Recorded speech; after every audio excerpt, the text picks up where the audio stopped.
আমাদের ফ্যামিলি সবার মার্কেটই শেষ, মেয়ের একটা ড্রেস কেনার জন্য আসছে বসুন্ধরা। আমার কাছে এখন ঈদ আনন্দ মানে আমার ফ্যামিলির সবাইকে খুশি করা, এটাই আমার ঈদ আনন্দ। এবার ঈদে শপিং বাজেট না, বাজেট বেশি না, লাখ-খান টাকার মতো। ঈদ আনন্দ মানে পরিবারের সবাই খুশি, তো নিজে খুশি, এইটা আমার আনন্দ।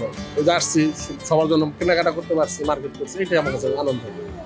আসলে সত্য কথা বলতে ভাই, নিজের জন্য আর কেনার ইচ্ছা থাকে না। কারণ হলো এরকম, আপনি যখন সবার জন্য কিনবেন, যেমন আপনি যখন আপনার ভাইয়ের জন্য, মার জন্য, আপনার ওয়াইফের জন্য যখন কিনবেন, তখন আর নিজের জন্য কিনতে ইচ্ছা করে না। আমার নাম মোহাম্মদ নাদিম হোসেন, আমি কেরানীগঞ্জ থেকে আছি। কেনাকাটা এখনো অল্প হালকা পাতলা কিছু কেনাকাটা হয়েছে, বরকা হয়েছে, তো পাঞ্জাবি হয়েছে, জুতা হয়েছে, আর কিছু হালকা পাতলা কিছু বাকি দিয়েছে। মধ্য ফ্যামিলির মানুষ তো অত বাজেট না, এই 4-5 হাজার টাকা বাজেট। গত বছরের তুলনায় এবারকে একটু কম। গতবার অনেক বেশি ছিল, এবারকে একটু কম।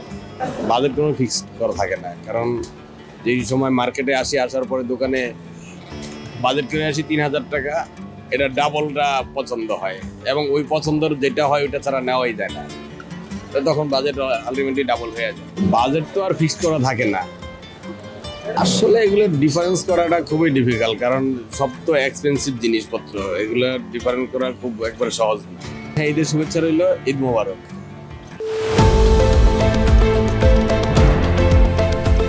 দেশের পাশে, বিশ্বের সাথে, মেট্রো টিভি।